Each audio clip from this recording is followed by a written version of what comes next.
আজ সরস্বতী পুজোর দ্বিতীয় দিন। আমি এখন যাচ্ছি ভোর 7টার সময় কুয়াশার চাদর গায়ে মেখে ঈশিতাদের বাড়ি। ওদের বাড়িতে আজ সরস্বতী পুজোর অঞ্জলি দেব। গতকাল তোমরা দেখেছো আমি আমার স্কুলেই অঞ্জলি দিয়েছি, কিন্তু আজকে যেহেতু পঞ্চমী আছে আর ওদের বাড়িতে পুজো হবে, সেই ছোটোবেলার রীতি অনুযায়ী আজকে ওদের বাড়িতে আবার অঞ্জলি দিতে আসলাম। ঘরের মধ্যে খুব সুন্দর করে সাজানো বই, কলম, দীপের আলোয় এক অন্যরকম পবিত্রতা। পূজার আয়োজন এত সুন্দর যে মনে হচ্ছে সময় যেন আটকে গেছে সেই ছোটোবেলার মতোই। আমার সেই দুই ছোটোবেলার বন্ধু ঈশিতা আর শ্রেয়সী আজও একইভাবে ভক্তি ভরে আমরা মা সরস্বতীর চরণে পুষ্পাঞ্জলি দিয়েছি।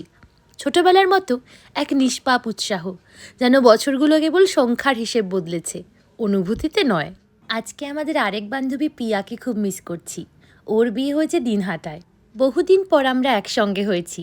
একই শহরে থাকলেও প্রতিদিন দেখা হয় না ব্যস্ততার কারণে, কিন্তু আজ যেন সময়কে থামিয়ে দিয়েছি আমরা। স্মৃতির জানলা খুলে গল্পের ঢেউ উঠছে, সেই পুরনো হাসি, মজার ঘটনাগুলো একে একে ফিরে আসছে। পুজো শেষ, এবার জমজমাটি আড্ডার পালা।